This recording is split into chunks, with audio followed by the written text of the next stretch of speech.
బిడ్డ. హ్మ్. ఎందుకంటే బీసీలకు టికెట్ ఇస్తే గెలవలే అనుకో, హ్మ్. మేం బీసీ వాదం ఇంతకు బీసీలకు టికెట్ ఇస్తే మీ వోళ్ళు ఓటేయలేదు మరి మేమెట్లా ఇస్తామని చెప్పేసి ఉంటుండే.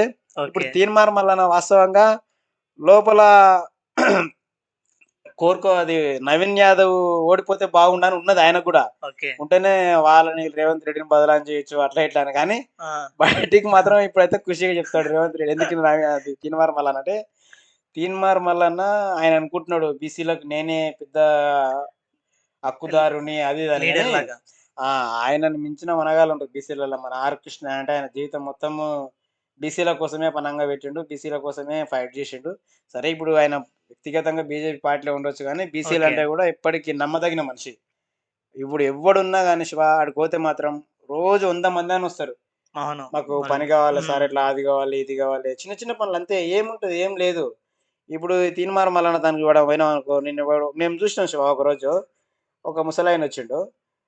ఇట్లా "అయ్యా నా బిడ్డ పెళ్ళికి పెళ్లి చేయంటే" "ఏయ్! మేమెందుకు చేస్తాంవయ్య మేమేమన్నా ఈడ సత్రం పెట్టినాం అనుకున్నావా?" అని బెదిరించిన వాళ్ళని. అంటే జస్ట్ ఓన్లీ ప్రచారం కోసమే చేసుకుంటాడు తప్ప రియల్‌గా అయితే చెయ్యడు.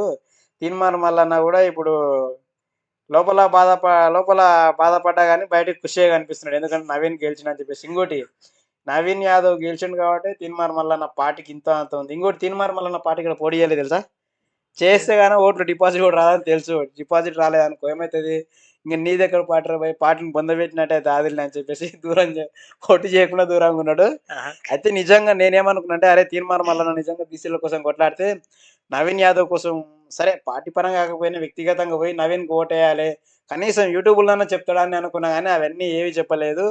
సో, అంటే వ్యక్తిగతంగా నవీన్ యాదవ్ గెలవకూడదనే కోరుకున్నాడు. ఆ! బీసీలలో ఎమ్మెల్యేలు లేరనుకో, హ్మ్. ఇప్పుడు నువ్వు ఒక్కనివే 40 మస్తు మంది ఉన్నారు. ఎవ్వడు హ్మ్. లేకపోతేనే ఈయనకి బీసీల తరపున నేనొక్కడినే ఉన్నా అని చెప్పుకోనికే అని చెప్పేసి కొంత తీన్మార్ మల్లన్న గూడా కుట్రలు చేసిండు. అవన్నీ గూడా సాధించి విజయం సాధించిండు. మొత్తం బస్తీలుంటాయి శివ జూబ్లీహిల్స్‌ల.